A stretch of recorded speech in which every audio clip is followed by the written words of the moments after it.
Bismillahirrahmanirrahim. Assalamualaikum warahmatullahi wabarakatuh. Dan jadi pada hari ini kumpulan kami yang terdiri pada Ahmad Afiq, saya dan Hafiz dan Iman akan membentangkan berkenaan dengan pendidikan Al-Quran pada zaman Rasulullah sallallahu alaihi wasallam bahagian yang pertama. Jadi pada bahagian ini kami ingin membentangkan tiga perkara. Yang pertama tenaga pengajar, yang kedua matlamat pendidikan dan yang ketiga adalah institusi pendidikan. Jadi kita pergi kepada perkara yang pertama iaitu tenaga pengajar. Jadi tenaga pengajar pendidikan Al-Quran pada zaman Rasulullah sallallahu alaihi wasallam ini yang pertama sudah semestinya Rasulullah sallallahu alaihi wasallam itu sendiri. Kerana apa? Baginda adalah rasul yang diutuskan oleh Allah untuk menyampaikan agama Islam kepada umat Islam kan. Jadi baginda memulakan pendidikan Al-Quran ini selepas baginda menerima wahyu yang pertama di Gua Hira yang disampaikan oleh malaikat Jibril alaihi salam. Seperti mana kita ketahui, wahyu pertama itu adalah surah Al-Alaq ayat 1 hingga 5. Jadi tenaga pengajar yang kedua pula adalah sahabat-sahabat yang diiktiraf oleh Nabi Muhammad sallallahu alaihi wasallam. Seperti Abdullah bin Mas'ud, Salim Maula, Abu Huzaifah, Muaz bin Jabal dan Ubay bin Ka'ab. Ini antara sahabat-sahabat yang diiktiraf. Seperti mana yang Nabi Muhammad sallallahu alaihi wasallam ini sabdakan dalam sebuah hadis riwayat Bukhari, hendaklah kamu mempelajari Al-Quran daripada 4 orang, iaitu sahabat-sahabat yang saya sebutkan sebentar tadi kan.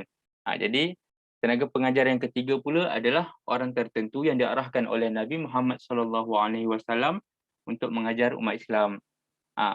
Sebagai contoh tawanan perang Badar.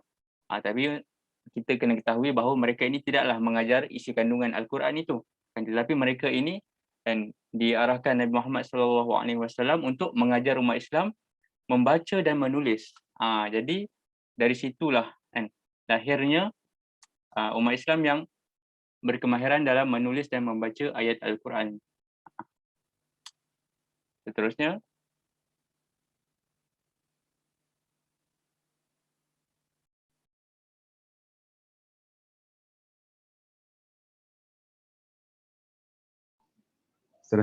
matlamat pendidikan Al-Quran pada zaman Rasulullah SAW ada 7.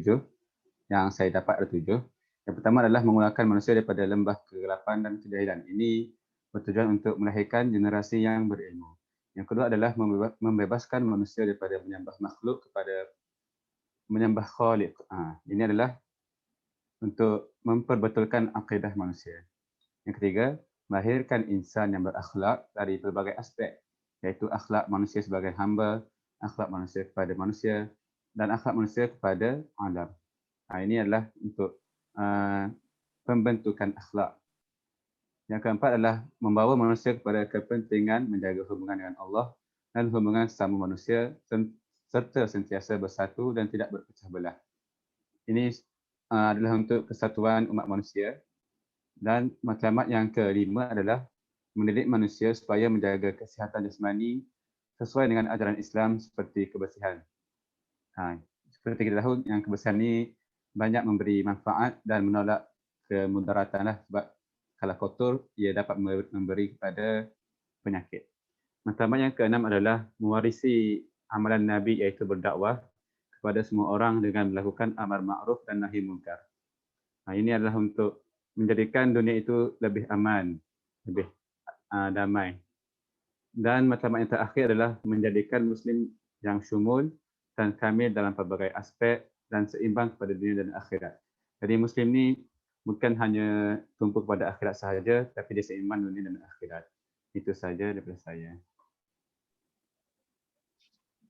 Baiklah, seterusnya mari kita lihat institusi pendidikan ataupun wasilah pendidikan pada zaman Rasulullah SAW, tempat yang menjadi penyebaran dakwah yang ada 4. Yang pertama ialah Darul Arqam, iaitu nama Darul Arqam ini diambil sempena nama rumah Arqam bin Abi Arqam di As-Safa, yang menjadi tempat pertemuan dan juga pengajaran dengan para sahabat. Yang kedua, masjid, iaitu ada beberapa masjid yang menjadi institusi pendidikan di mana Rasulullah SAW mengajar dan memberi khutbah dalam bentuk halaqah.